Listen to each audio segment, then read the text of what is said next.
Hey guys, Armageddon here today with a fun video. This should be an especially fun video because this is an expansion pack video. A weapon expansion pack has arrived at the armory or the arsenal, whichever you prefer. I guess technically speaking, we're in an armory and this is the armory's arsenal. So whatever, that doesn't matter.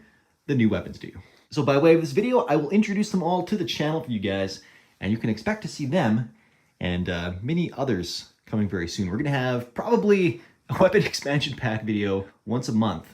This will be always a longer form video, probably once a month for the next few months because, man, I did a lot of things last year and they are finally coming to fruition. Like over the next 12 to 18 months, you can probably expect to see about 75 new guns on this channel, which is close to double what we have now. So I'm pretty excited about that. And you guys should be too, because there's a lot of really cool stuff and it's gonna let us do a lot of really cool content. Also a bit of housekeeping. This Galotech wall system has been the AK wall, and again, not everything is AK, especially not that AR, but it's housed my AK-ish guns for too long now. We need a change. We'll wipe it clean, and she'll feature the newest guns that are here on the channel.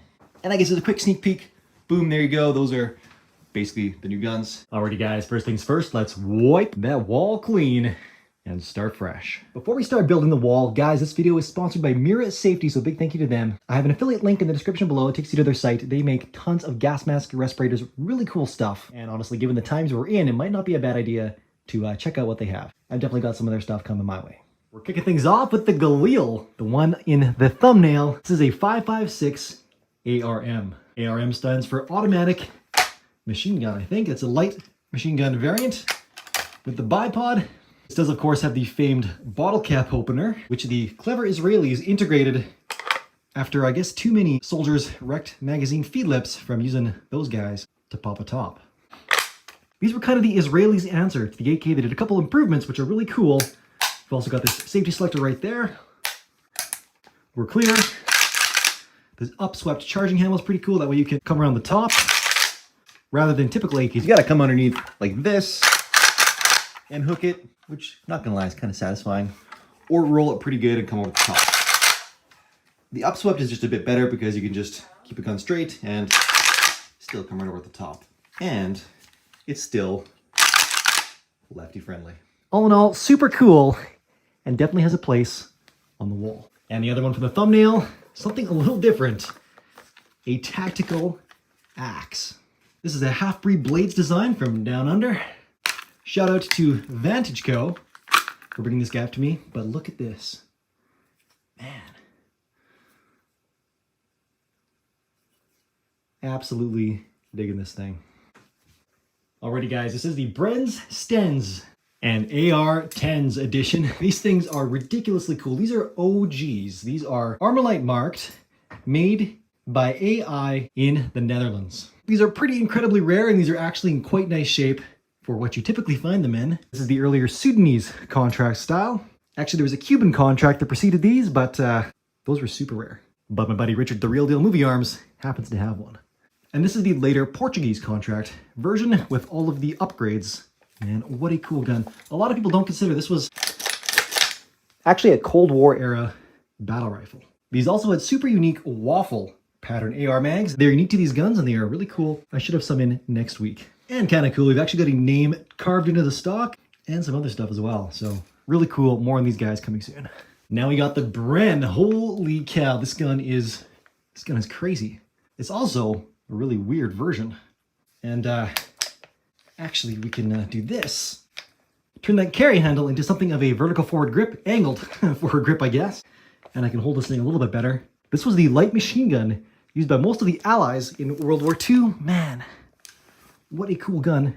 And Inglis in Canada also manufactured these, and they happened to make a bunch for China. This was a Chinese contract, and these were actually chambered in 8mm Mauser instead of the more typical 303 British.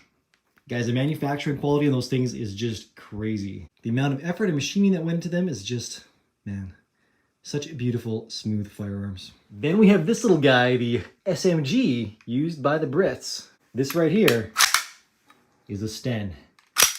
These guys are crazy simple to manufacture and they're actually decent shooters. Chambered in 9mm, this one is actually made in Israel. Israeli stamp on this piece, which actually kind of counts as a receiver. It's the only piece that's actually got a serial number on it. Everything else is, this is just a tube of steel. And some stamp parts are welded to it. It's these things are the epitome of simple guns. But hey, it was World War II. They got the job done.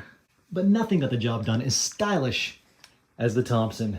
This is another 1928 A1. And I do already have one here. This one is just a little bit nicer. Like I said, I did a lot of deals last year, and this one happened to overlap with another one. So, you know what? The price was right. I ended up with two of these things. And if I had to pick, this is probably my favorite version of the Thompson. There are several, and I'll be doing a full format video covering all of those when the next one gets here. Well, you saw the Galil in 5.56. They did also make them in 7.62 NATO. 308, this is a AR model, and all the same features. This thing is beautiful. Just beautiful. Look at these mags. 25 rounds, 308. I love the waffle pattern. These are so cool.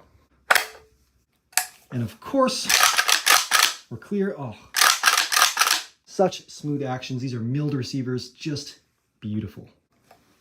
And from up top, we actually have one more of these AR-10s. This one's a little bit different though. It is the Portuguese contract, so the last style. Still Dutch made. Again, these things were made like 60 years ago, but just beautiful. Some of the guns, like that right there, were just so beat up and destroyed that when they came to, I think they came to Britain to be surplused out. Someone there did custom furniture, this wood furniture, refinished the guns, and then they were also taken from a machine gun and made into a converted auto semi-automatic, and then sold off commercially. Guys, almost done. We have one more inside here. The name's Mond. Armand. And it actually is. Fun fact. Personal story, my name is actually Armand. Armored gun was kind of just me being cheeky with the name. But guys, this is a Walther PPK post-war. Just a cute little gun. This was Bond's signature gun, of course, in many of the movies. Chambered in 7.65 Browning or 32 ACP. This gun is just, I've always wanted one, and it finally came in. Super stoked. By the way, that's pronounced Armand like Armando without the O. Anyways, guys, there you have it. This is the new expansion pack for the Armory. Pretty excited. We're going to do shorts of all the new guns. Again, we've done the Thompson before, but we will get the Galil, the Bren, the Sten, and those AR-10s. Let me know what you thought of this video, because we're going to do more, because, like I said, there's a lot more on the way. And before you go, check out the description below. I have a bunch of discount codes down there, various affiliate links, and other channel partners. So go check them out. In some way or another, they've all helped me do what I do. Boom diggity.